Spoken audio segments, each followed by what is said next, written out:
Bonjour à tous et bienvenue dans cette nouvelle vidéo. Alors j'espère que vous allez bien, mieux que les marchés, mieux que moi. Je fais cette vidéo parce que je pense qu'elle est indispensable vu l'actualité des marchés en ce moment. Mais je vous avoue que complètement malade comme un chien. Enfin, je vous jure que c'est vraiment compliqué. C'est pour ça qu'il n'y a aussi rien eu ce week-end sur les mouvements qu'il y a eu. Je tenais même pas debout. Bref. Un peu comme les, un peu comme les cryptos visiblement. L'idée de cette vidéo, c'est un gros signal d'alerte en fait.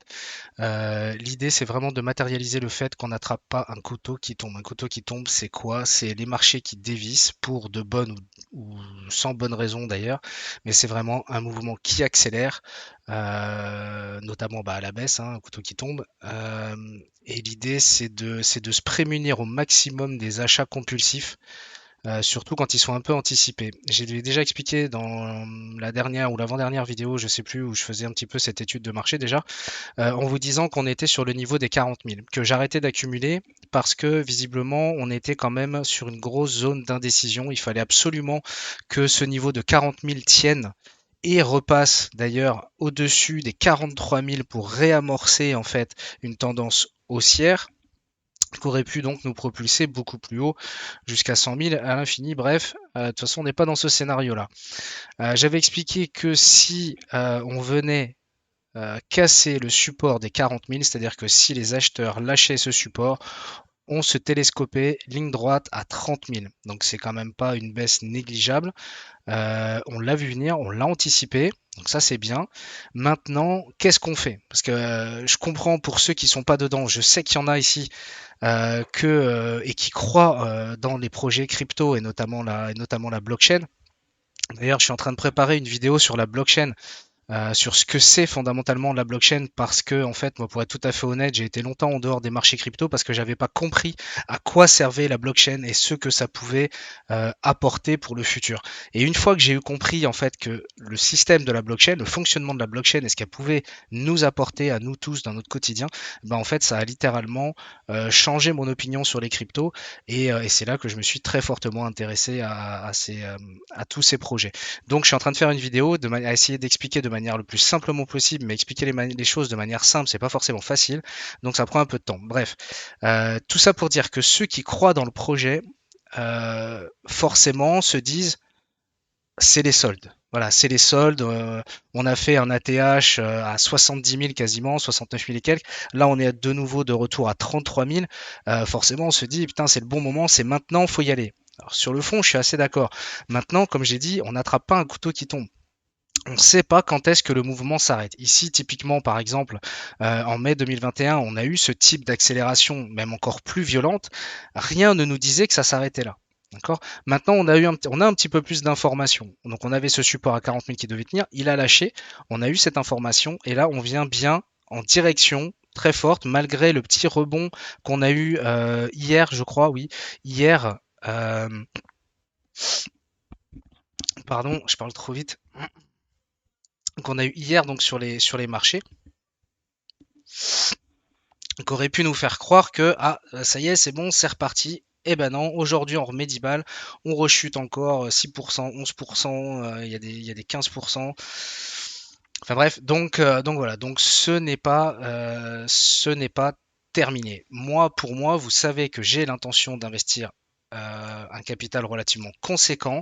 Je cherche à faire des entrées donc sous forme de DCA, c'est-à-dire que je rentre par palier un montant que j'ai décidé d'investir. Et pour autant, vous voyez pas des vidéos arriver en vous disant tiens j'achète cette crypto, tiens j'achète celle-là, tiens j'achète celle-là. Pourquoi? Parce que je me précipite pas. Il n'y a pas lieu de se précipiter en fait. Euh, il faut, euh, il faut raison garder en fait et se dire que si on en est là aujourd'hui, même si on n'a pas forcément les vraies raisons, parce qu'on n'a jamais les vraies raisons de toute façon des mouvements finalement, euh, il faut de toute façon attendre une certaine stabilisation. Si je reprends l'exemple par exemple donc de mai 2021 où on a fait cette force accélération baissière, on voit qu'ici on est venu chercher ce point bas à 30 000, donc qui est honnêtement un petit peu ce que j'attends avant de retrouver un timing d'intervention qui me paraisse intéressant pour rentrer ou recharger de nouvelles crypto-monnaies à des prix beaucoup plus intéressants. C'est pas parce qu'on arrive ici que je vais directement me jeter dessus. Et pourquoi? Tout simplement parce que regardez, même si ici on est arrivé avec des forces relativement violentes, alors oui, on est réagi, on est reparti faire les 40 000, mais en réalité, on n'a pas bougé jusqu'au 21 juillet. Donc je vous laisse imaginer, entre le 10 mai et le 21 juillet, vous aviez moult et moult occasions de rentrer sur ces niveaux-là. Mais ça permet quoi, le fait de ne pas rentrer trop vite? Bah, ça permet que si ici, bon là c'est bien, c'est facile, on est reparti à la hausse, on a enclenché un mouvement aussi, on a enclenché un bull run, très bien. Mais admettons que ça ait ici fait semblant de consolider, on revient là et puis hop, on continue de casser, on continue d'aller plus bas. Eh ben on est bien content de l'acheter encore plus bas. Et c'est ça que j'essaye de dire. Donc quand on est dans ce type de mouvement, en fait, il y a un seul réflexe à avoir, c'est pas sortir la carte bleue pour faire all-in, c'est lever les mains. On ne fait rien. Et croyez-moi par expérience, le plus dur à faire sur les marchés, c'est de ne rien faire. C'est très compliqué quand on a envie, quand on a confiance en un projet, de se dire, d'avoir l'impression d'être face à des soldes qui sont énormes. Hein. Là, ça y est, on est à des soldes de plus de 50% maintenant sur la majorité de toutes les crypto-monnaies. Donc je comprends que ce soit difficile de se dire mais non mais c'est maintenant, il faut y aller et tout. Attendez, attendons. On va essayer de voir jusqu'où on peut aller. Je peux vous assurer qu'il n'y a absolument rien qui définit que le niveau des 30 000 sera le dernier niveau. Je pense qu'on est sur un très très très très gros niveau à long terme. Maintenant, il n'y a rien qui dit qu'on ne peut pas arriver sur ce niveau, le défoncer et aller chercher le niveau d'après, c'est-à-dire les 20 000. Si on va chercher les 20 000, ça commence à faire déjà des très très très grosses soldes comparativement au dernier ATH qu'on a fait notamment sur le Bitcoin. Mais je ne suis pas devin. Pareil, ici j'avais prédit, entre guillemets, c'est pas de la prédiction, c'est de l'analyse, hein, que si ça cassait ici, bah on stagnerait pas, on va pas stagner 40, 39 gentiment et tout. Non, on casse un gros support, on explose, et comme j'avais utilisé ce terme-là dans la vidéo, on se télescope. Là, on est à 4 jours depuis la cassure, on est déjà rendu à 33 000. Donc l'idée maintenant, c'est de voir qu'est-ce qui se passe, comment vont réagir les acheteurs, les gros investisseurs en l'occurrence, parce que bah, comme je l'ai dit la dernière fois, pareil, nous on est du nanoplancton, donc c'est pas les petits fonds qu'on va investir là-dedans qui vont faire repartir le marché à la hausse. C'est pas nous qui décidons, nous on est des suiveurs. Autant je suis un anti-moutonnier que sur les marchés, on n'a pas le choix. On suit les gros, on suit les baleines, et ainsi de suite. Ensuite, par contre, on a quand même des points qui commencent à être relativement positifs. Alors, ne pas mal interpréter ce que je vais dire. C'est que, par exemple, on a l'indicateur ici, le RSI. Le RSI, c'est le Relative Strange Index, j'arrive pas à articuler. C'est en fait un indicateur qui permet en fait de lisser et de calculer, de pondérer, on va dire, la force d'un mouvement en comparant les mouvements haussiers et baissiers l'un à l'autre pour le ramener sur une échelle entre 0 et 100. Ça permet de borner les prix. Si vous n'avez pas tout à fait compris cette explication, j'ai envie de dire c'est pas grave, c'est l'outil qui nous intéresse et je vais vous montrer pourquoi et comment. Je vais me mettre pour ça sur un graphe en weekly, ce sera la meilleure représentation que j'aurai finalement de cet indicateur. C'est qu'ici on voit bien que le marché, le cours du Bitcoin a fait des plus hauts, des plus bas, des stagnations, des hausses, des baisses et ainsi de suite. Mais on voit bien que le prix a évolué. Ici on était à 20 000, ici on était à 4 000, ici on était à 60 000, ici on était à 30 000.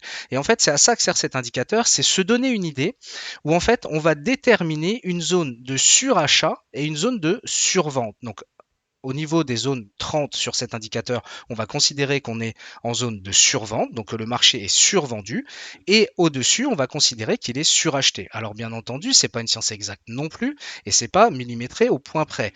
Par contre, ça donne quand même un bon regard lissé sur les cours. Donc si on prend l'exemple ici, quand on est monté à 20 000, clairement on était dans un marché suracheté, il s'est passé quoi derrière? On a baissé. On a baissé jusqu'où? On a baissé jusqu'à arriver sur un marché qui soit survendu, au niveau de la zone des 30. Il s'est passé quoi? Ça a été un mouvement réactiogène, on est reparti à la hausse. Alors on n'a pas la hauteur, on n'a pas l'amplitude, mais on voit bien qu'on est monté. Ici on refait zone de surachat, les marchés font quoi? Rebaissent. Ils rebaissent un tout petit peu, mais on voit bien que lui, il arrive quand même à nous définir, à s'adapter, on va dire, voilà, c'est ça, à s'adapter à la volatilité et à la quantité d'échanges qu'on a eu sur les marchés.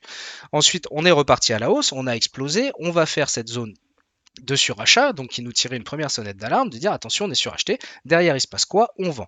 Mais dans ce mouvement baissier qui a été fait ici, on s'est arrêté sur la zone à peu près des 40, ce qu'on appelle la zone de neutralité, en l'occurrence sur le Bitcoin, sur une analyse hebdomadaire.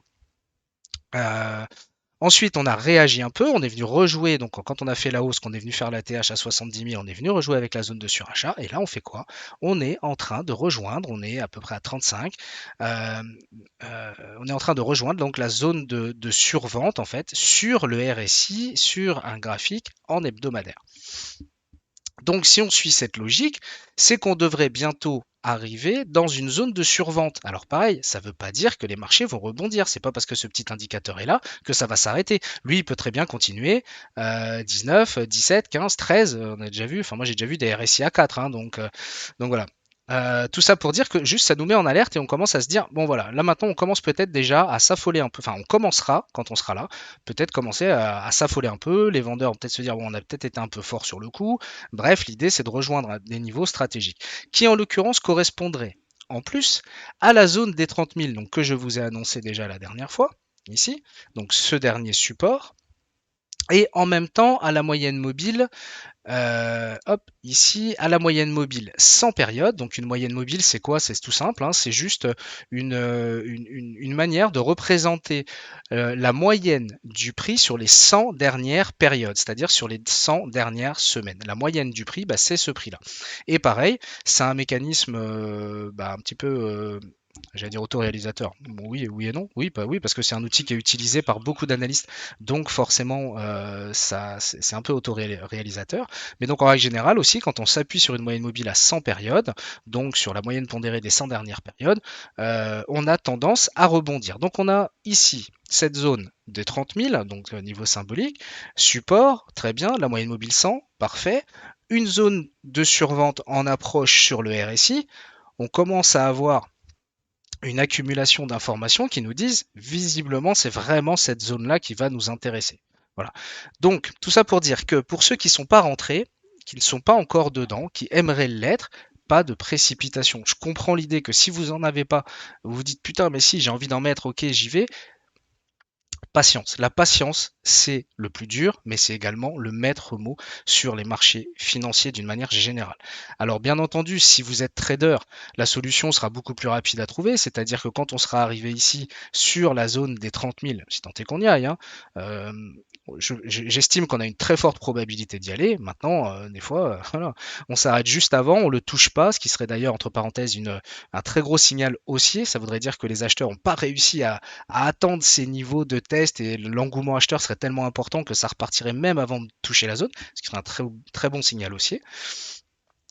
Bref, donc pour les traders, je reviens, ici ce serait plus facile. On arrive dans cette zone, on passe sur des unités de temps inférieures, en l'occurrence soit journalier, soit 4 heures, on attend des signaux de retournement et, et on rentrerait en position avec des stops. Or moi, vous savez que je ne rentre pas avec des stops parce que j'accumule, je fais du DCA, donc je rentre sans stop. Je ne fais pas de trading, je conserve sur le long terme, j'essaye juste d'optimiser mes points d'entrée pour essayer d'obtenir le meilleur prix de marché. Pareil, ici, par exemple, pour garder les mains dans le dos, parce qu'ils vont dire ouais c'est bien gentil, mais bon oui, alors abonnez-vous à la chaîne, tiens j'en ai pas parlé, abonnez-vous à la chaîne, puisque moi forcément quand je vais commencer à rentrer mes autres lignes, bah, je le dirai ici, je fais pas tout ce suivi uniquement pour moi et pour rien, moi honnêtement j'ai pas besoin de faire ce suivi sur la chaîne.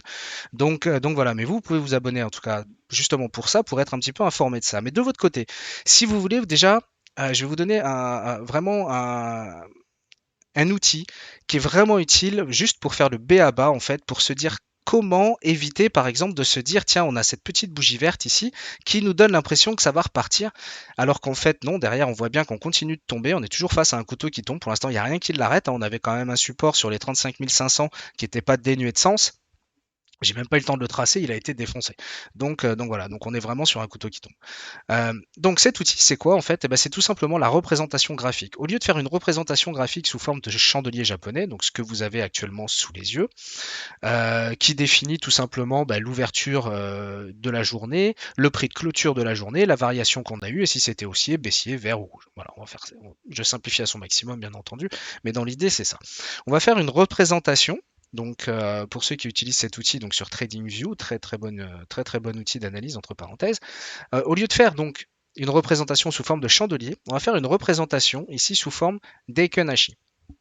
L'Eiken-Ashi, c'est quoi?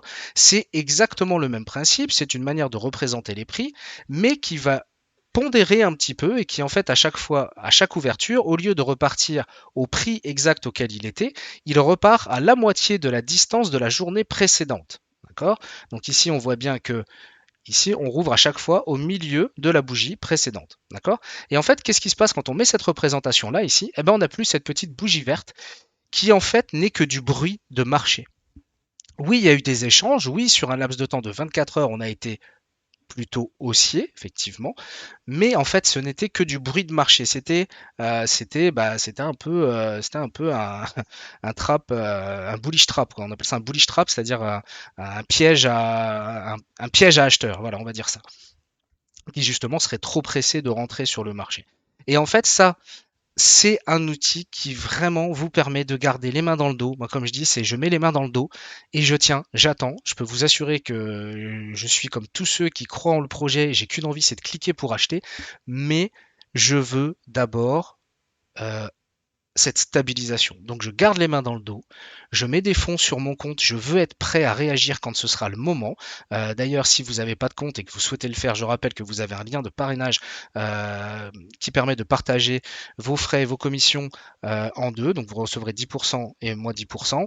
D'ailleurs en soutien de la chaîne, ce qui sera donc très fortement apprécié. Mais si vous estimez que c'est le bon moment, bah voilà, on en profite pour analyser, charger les comptes, mais sans acheter pour le moment de crypto, parce que pour l'instant, on n'a pas de signaux de reprise de tendance, on n'a pas de signaux qui nous disent la chute est terminée. Pour l'instant, on n'en sait foutrement rien. Et je peux vous assurer que quiconque vous dit ça y est, la chute est finie, ça y est, on est au plus bas, c'est maintenant, euh, ne pourra pas vous le certifier.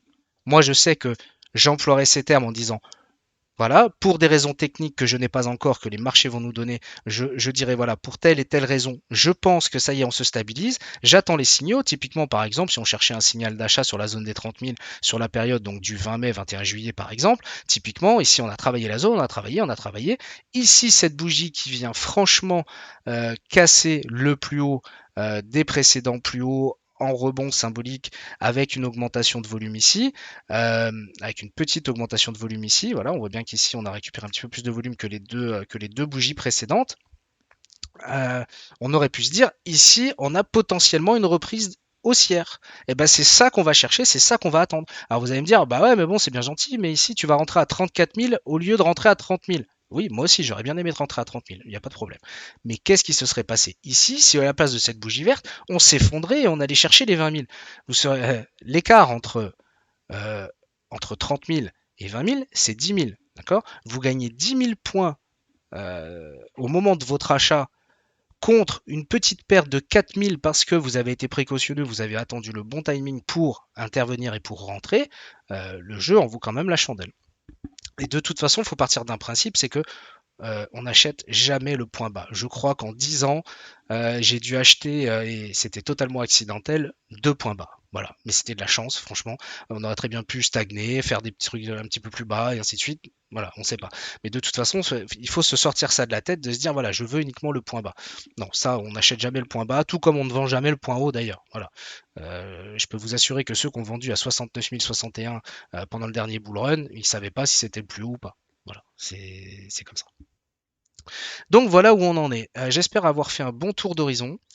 Il y a également un autre point en mensuel. En mensuel, on arrive sur également la moyenne mobile à 20 périodes. Donc c'est le même principe que celle que je vous ai présentée sur le graphe en journalier avec la moyenne mobile 100. C'est la moyenne pondérée des 20 dernières périodes. Donc en l'occurrence des 20 derniers mois, c'est la moyenne du prix. Voilà. Et ben là, donc pareil, donc je rappelle que ça, c'est pareil, hein, c'est toujours un support, hein. On voit bien qu'ici, au tout début, voilà, ça a servi de support, hop, on a joué avec, et après, bah, c'est elle qui accompagne le mouvement, en fait. Donc là, on a également cette information-là sur le graphique long terme, donc, puisque là, on est quand même en mensuel. Voilà. Après, quand on regarde le graphique en mensuel, si la moyenne mobile 20 casse, on arrive sur les 30 000, on essaye, on n'arrive toujours pas à repartir. On voit bien qu'en mensuel, ici, c'est pas exorbitant d'arriver à 20 000. Enfin, il n'y a rien qui me choquerait d'avoir un graphique qui nous emmènerait ici à 20 000. Mais pareil, je ne le sais pas, je ne suis pas devin. Par contre, ce que je sais, et ça, on est en train de le prouver, c'est que ce que je vous ai annoncé dans la dernière vidéo, c'est-à-dire que l'idée, c'était de dire si on cassait les 40 000, on se télescope à 30 000, et ben voilà, on se télescope à 30 000. Et là, on est en train d'y aller. Donc ça ne veut pas dire qu'ici on va repartir, je me répète, mais c'est vraiment important. D'ailleurs, tout ce qui est dit dans cette vidéo, donc ce ne sont pas des conseils en investissement, hein, pareillement. Euh, j'ai envie de dire, si vous avez envie de dire, bah, tu sais quoi, il m'emmerde, lui, de toute façon, j'ai envie d'y aller, feu, j'achète, bah allez-y, faites-vous plaisir. Après, je vais être honnête, si j'avais pas déjà des cryptos dans mon portefeuille, je pense que ce serait beaucoup plus dur pour moi de tenir. C'est-à-dire que si je devais rentrer mes premières positions, je ne sais pas si vous imaginez, j'ai déjà plus de 50% de solde, j'achète plus de 50%, un prix 50% inférieur au plus haut qu'il a effectué. Je vous garantis que je serais là sur la gâchette en train de dire, putain, allez, faut y aller, j'ai quand même envie de commencer à rentrer. Le prix est bon. Oui, le prix est bon, mais vaut mieux essayer d'attendre. Bref. Donc voilà. Donc déjà, c'est pas des conseils en investissement. J'essaye juste d'expliquer un petit peu ce qui se passe. Vous voyez bien qu'il y a quand même un certain intérêt, hein, c'est-à-dire que bah, ça a été annoncé. Maintenant, effectivement, on a encore, un petit peu comme on avait les 35 500 ici, on a encore cette petite zone qui a été beaucoup travaillée dans les alentours de 33 800. Ce serait pas surprenant qu'on aille tenir un petit peu ce niveau-là, et si casser aussi vite, qu'on aille très très très rapidement, pareil, chercher les 30 000 et là maintenant faire des mèches qui seraient en fait la capitulation des acheteurs, c'est-à-dire que bah, ça se ferait des frayeurs et ça créerait des mouvements un petit peu erratiques. Et en fait, euh, sincèrement, c'est en règle générale dans ces moments-là que là, les gros fonds arrivent, qu'on recharge vraiment. Donc voilà, après, je vous cache pas que mon sentiment est que il vaut quand même mieux qu'on tienne les 30 000, hein. C'est-à-dire surtout dans le cadre de notre projet, pour ceux qui ont suivi ça depuis le début, si les 30 000 ne tenaient pas, les 40 000, c'est déjà pas génial. Mais à la limite, ici, ça reste un mouvement de trading qui aurait presque pu être algorithmique tellement il est précis. Donc jusque-là, pas de panique. On a une très forte volatilité sur le marché des cryptos d'une manière générale, et ce depuis leur création, ça a toujours été comme ça. Donc ça, c'est pas gênant. Par contre, si on vient casser les 30 000, là, je peux vous assurer que de deux choses l'une, soit on fait la mèche et on repart comme des missiles derrière, et là, c'est to the moon, tout va bien, la vie est belle. Soit on vient vraiment les casser en clôture, donc en fait, comme on fait pour valider, ben en fait, on attend tout simplement d'avoir une bougie sur la période donnée, soit en journalier, soit en weekly. Donc moi ici, je favoriserai quand même le weekly pour valider que ce niveau est cassé. Mais si on venait clôturer sous les 30 000 ici, je peux vous assurer que 2022-2023 sera long et chiant. Donc voilà, donc c'est ça aussi qu'on essaye de filtrer maintenant, en essayant d'anticiper le moins possible malgré les convictions qu'on peut avoir. Donc voilà, donc moi, bah, bien évidemment, je vais tenir tout ça, je vais tenir tout ça à jour. Je les suis de très très près. Euh, alors, pourquoi j'analyse uniquement le Bitcoin, ça j'ai déjà expliqué, hein, c'est voilà, c'est le père. Par contre, il y a quand même il y a quand même des choses à remarquer, notamment ici, par exemple, avec le Cardano, on voit que effectivement, donc voilà, il vient bien travailler cette zone là en hebdomadaire. Donc, on avait déjà défini, hein. Moi, je rappelle que ici, on avait fait donc le petit mouvement d'achat, hop, ici à 1,19, hein. Moi, j'étais rentré à 1,19 ici. Le mouvement avait été bon, on a retracé, mais fondamentalement, on n'a pas perdu beaucoup en fait depuis cette entrée-là. Lui, le Cardano est vraiment très très très résistant.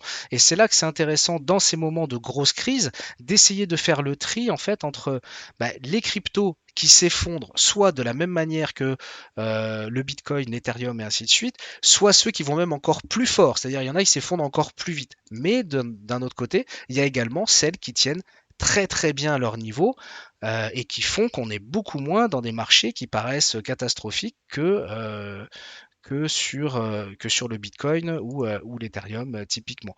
Voilà, on voit par exemple ici le Luna qui maintient très bien pour le moment, en tout cas sa tendance haussière. Sa tendance haussière n'est absolument pas remise en question pour le moment. Tant qu'on n'a pas fait les 50, passé en dessous 50, on reste dans une tendance de fond haussière. Il n'y a aucun doute là-dessus. Donc on voit qu'il y en a certains qui sont quand même très résistants.